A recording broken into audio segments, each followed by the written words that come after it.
Well, it's Christmas in November, and the November month has been brutal. Brett King here from Minnesota, Tom Kemos, myself, Wisconsin. We've set records with cold temps, with snow already. It's absolutely crazy, and we had to get out for one last open water shoot, and we came to the Mississippi River, which is Brett here's home body of water, and Tom and I consider him kind of a legend here. He knows all the little things. Well, we're gonna go out and do some vertical jigging, which all three of us absolutely love to do. There's a lot of fish this time of year being caught on this system, some pretty decent ones, so we're gonna go out there and show you the next bite. Just looking for the next bite, next bite, next bite, next bite. Just looking for the next bite. Yes, we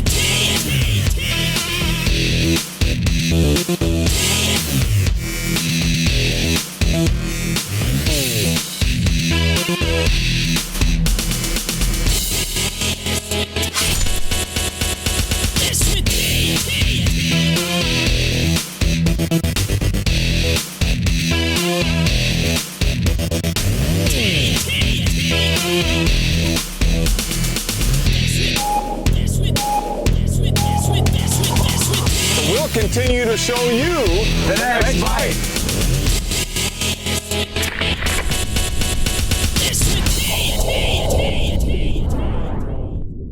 There are 29 pools on the upper part of the Mississippi River created by dams to accommodate barge traffic and regulate water levels. Located in Red Wing, Minnesota, Pool 4 always stays open. There we go. You got one, Brett? Yep, that was a good kerthunk. Making it one of the only places in Minnesota to fish year-round out of a boat. Oh, there we go. Yeah. That's a lot of fun. These are healthy fish.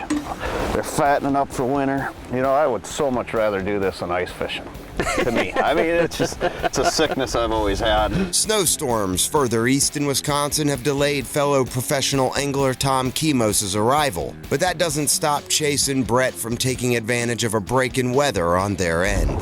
Getting through this stuff? We might be able to do a combo show by the end of the day. Do you bring your auger?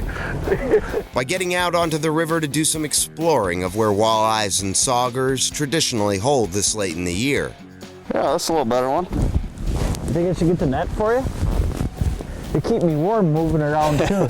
Oh yeah, that's nice good. sauger. There we go. Yeah, that's a good sauger, man. Fatty. Yeah, putting on the feed You're bag. gonna let me touch them too, so my hands get cold, right? I'll just keep catching them. I'll let you get the cold hands.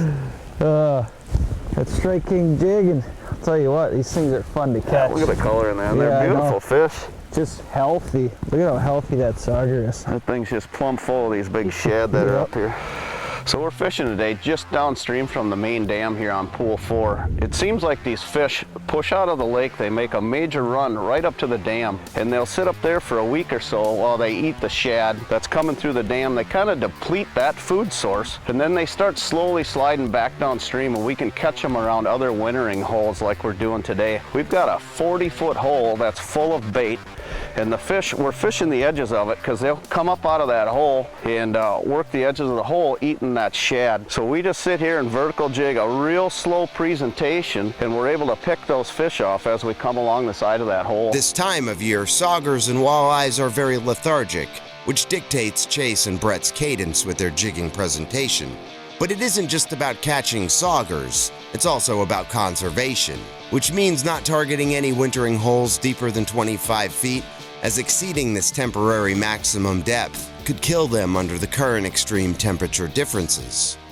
When it's this cold out, you can't move the jig that much, and you know, when I was coming out here, Brett was like, it's kind of going to be a hover bite, and he's like, you literally just hold the rod. So that's what I did here, and it's nice to catch saugers that size. That's a nice fish. Let's get him back here.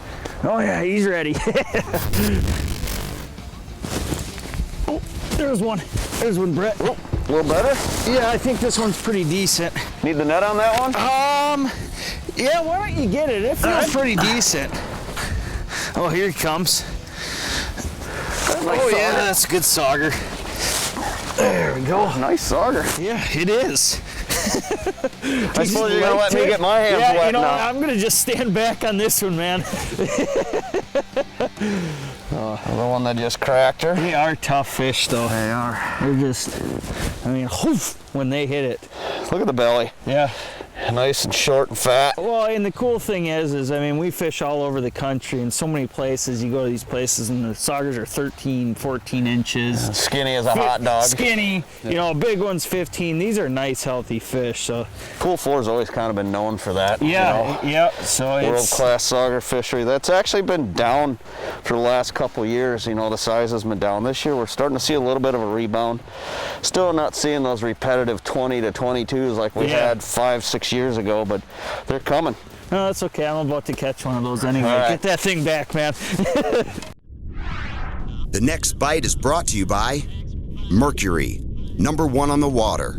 Amsoil, performance for serious adventure. Tracker Boats, fish the finest. Bass Pro Shops, your adventure starts here. Berkeley, catch more fish. Mustad, stay sharper longer. Lowrance, find, navigate, dominate. Motor Guide Trolling Motors, engineered for anglers. Strike King, legacy of domination for 50 years. And Power Pole, swift, silent, secure.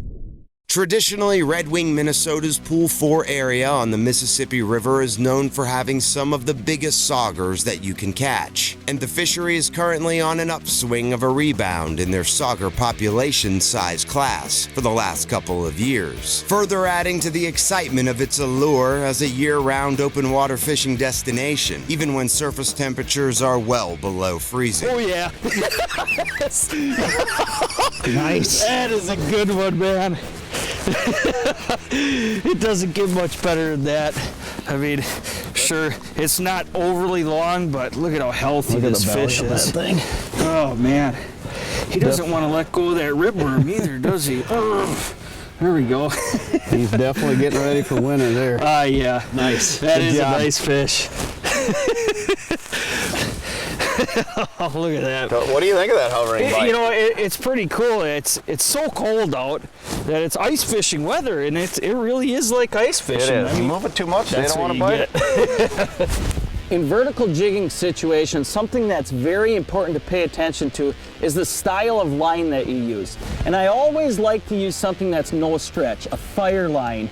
I use that 6-pound fire line a ton in vertical jigging situations. But in these extreme conditions, I've actually changed that to go to a Berkeley Nanofill, and this is 8-pound Nanofill, still in the high vis so I can see everything very easily. But obviously these conditions are pretty extreme. It's snowing right now. It's been well below freezing all day long. So the things that we're dealing with are obviously snow and ice. And what happens with the ice is it builds up on lines. Now this Nanofill doesn't hold water that badly, so it's not going to get that ice throughout the day, so you can fish all day long with these rods. I have those no stretch characteristics that I like in a vertical jigging line, but the conditions don't matter, so I can catch fish all day long. Most of the time, professional tournament anglers Chase Parsons, Brett King, and Tom Kemos are fishing competitively against each other. Hey, isn't Tom going to be here soon? Yeah, Tom is here. Why don't we go pick him up? Think we should? Yeah. So it's a rare occasion for them to get to pick each other's brains on their preferences for approaching a particular bite like this one. Careful! That plank is icy. Hey, Tom! Hey guys, I brought you some sandwiches. Perfect. Yes, sir. Nice of you to join us for a little fishing. You noticed I showed up about prime time, didn't you? Welcome aboard, Tom. Funny how that works. Yeah.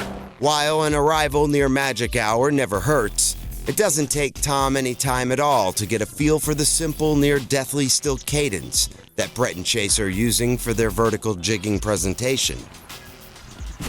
There we go. You got one? Yeah. How's it feel? Feels like a good fish. Let me get the net for you, man. That's Boy, real. it's cold water. These fish are so lethargic. Nice fish, Tom. There we go, man. Hey. That's a better fish. Yeah, there. that's a nice sauger. Wow. Nice chunk. It's got some length to him, too. Oh yeah, he just pinned that thing. Oh, there we go, guys. And just kind of dragging it along bottom and Look at how chunky that thing is. That's a good fish. Hey guys, nice fish. What's wrong with this picture?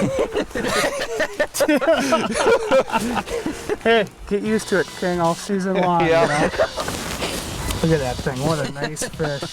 That is. Boy, this water is so cold. These fish are so lethargic. It's crazy. Of course, as cold as my fingers are getting right now, it won't be long and I'll be getting lethargic too. Pull your socks over your hands. Get Listen, that thing back. you gotta, the hobo gloves are important, man. I'm gonna let you handle that Man, one. those things are cold. Let's get this one back.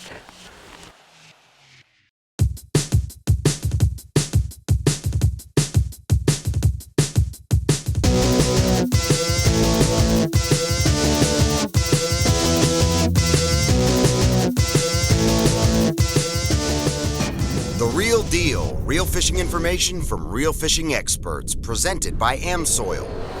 AmSoil synthetic marine gear lube. Extremely important stuff here. Now, most people, they think about their outboard motors, they're thinking of the power head itself. There's a tremendous amount of power and torque, especially with these bigger motors, but even with the smaller motors, that's delivered through the lower unit gear case to that prop, and that's what makes you go on down the lake, okay? So it's extremely important to protect those lower unit gears. Every time you're shifting, whether it's forward or reverse, you hear that clunk of those gears engaging, and again, of course, that power is transferred. It's extremely important to protect those lower unit gears because there's just a lot of shock potential there.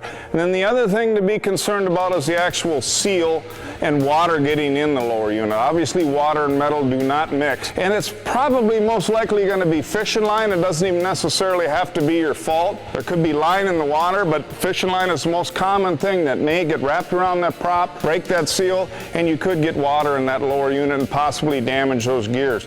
That's the amazing thing about this particular gear lube. Up to 15% of water can get in that lower unit gear case, and it will actually keep that water away from the metal of those gears and protect it. So it's amazing stuff in that respect. If you don't have problems with line, you're probably not going to need to change it all year, but always in spring, redo it with this AmSoil synthetic gear lube. You know, open water fishing in these below freezing conditions can be a lot of fun. There's a few little things you can do to make your day more enjoyable on the water. One thing you have to keep in mind is water freezes immediately as soon as it gets into the air temperature. So what I like to do each and every time I move to a different location and stow my trolling motor is I take a rag, and as I bring that trolling motor in and I pull the shaft into the steering motor, I wipe it down and get the moisture off there. If you don't do that, this will freeze into the steering motor and can be very difficult to redeploy that motor the next time you move. Little things like this can make your day on the open water in these cold conditions much more enjoyable. There's one. Good one, Tom. Yep. Oh yeah, it feels like a nice one. Look at Kemos go in the back of the boat. Now it's kind of acting like Mr. Whiskers, isn't it? I was just dragging it that time. What do you got here? Oh, nice sauger. There we go.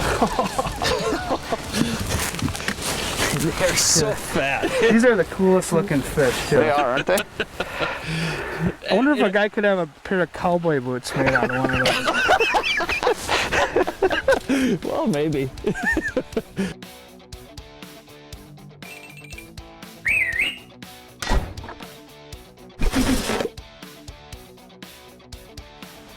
We're out here, we're in some extreme conditions. The water temperatures are very cold. Typically when that happens, the fish a lot of times will react to basically a do-nothing type of a technique, which we like to call a hovering technique. It's vertical jigging, but basically you just make bottom contact and you pick that jig up and you just hold it. You stand like a statue and just wait for that fish to come up and grab the jig. It's very important though in this technique to understand that with the variety of different jigs that are out there today, there's several that really are specific for that technique. And what I have here is a 90-degree jig head and a 60-degree jig head. When you're doing this hovering technique, you want to use a 90-degree head. I'll use the 60-degree jig head when I'm pitching, but today, basically several different types of tails. We're using ribworm. You just want to make sure that you rig that worm up nice and straight so that when you pick that jig up off the bottom, it sits nice and horizontal. If you couple that rigging with that 90-degree line-tied jig, you're going to get a lot more bites under tough winter conditions like this.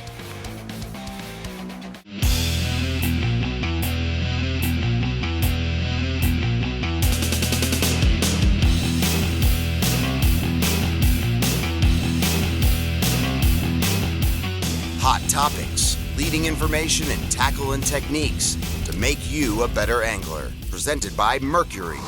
All the time when I pull up to parking lots or gas stations, I get the question, what the heck is this thing?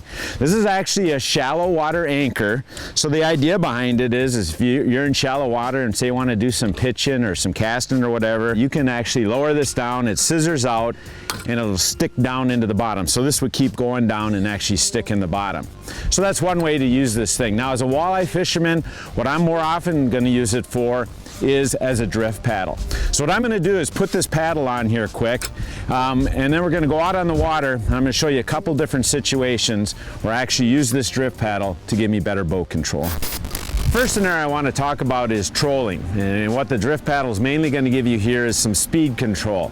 Now the nice thing is compared to say throwing out a drift sock, is that you can change the speed that you're going by simply raising and lowering that paddle. If you bring it up out of the water just a little and just leave a little bit of the paddle in, it's only going to slow you down a little. If you really sink it down into the water, it's going to slow you down even more. I've had on a lot of boats, like running my big engine, where I can slow this boat down a good mile and a quarter slower than you can on a regular troll. So that's one thing, you've got speed control.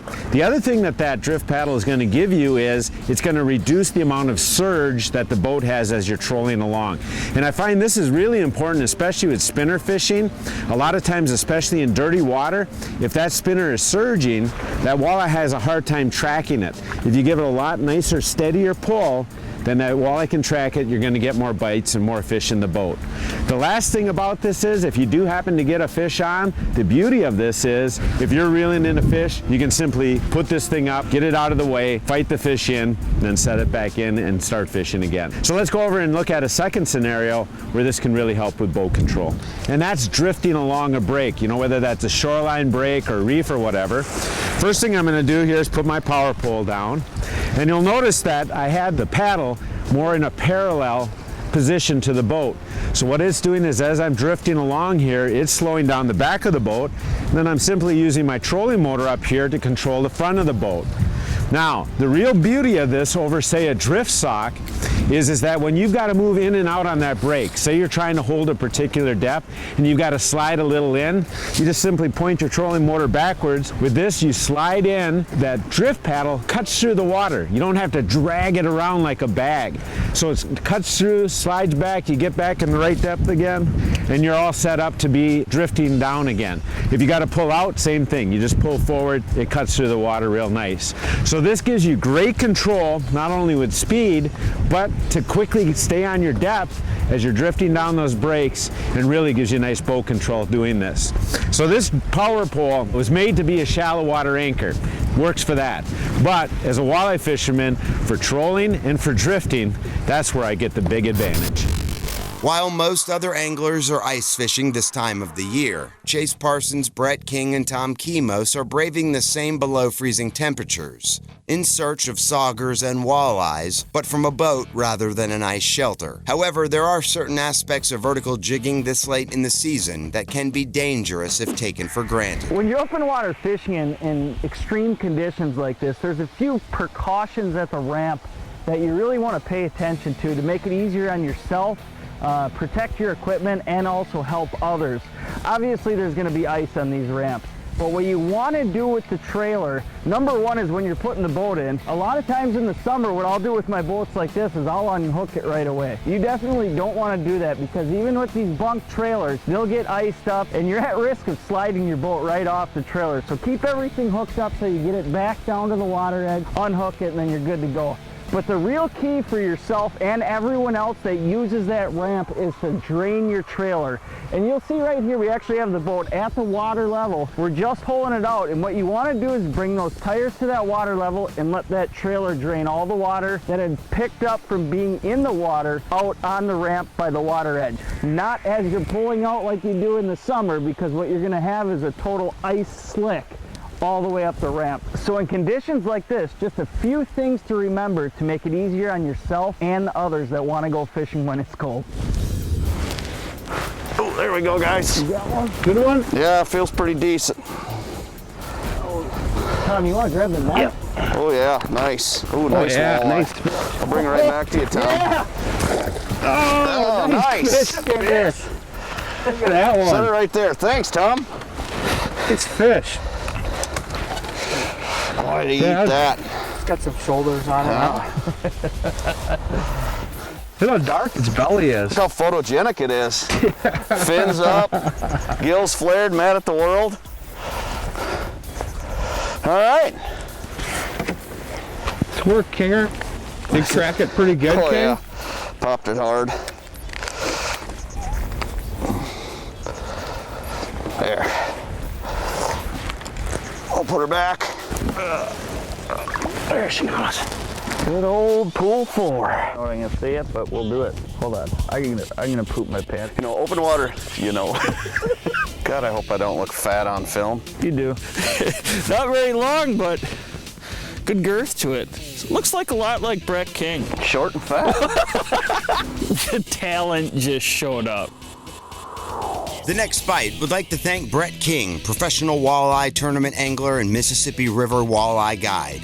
For videos, articles, and forums on fishing for walleyes, muskies, northern pike, and more, visit thenextbite.tv.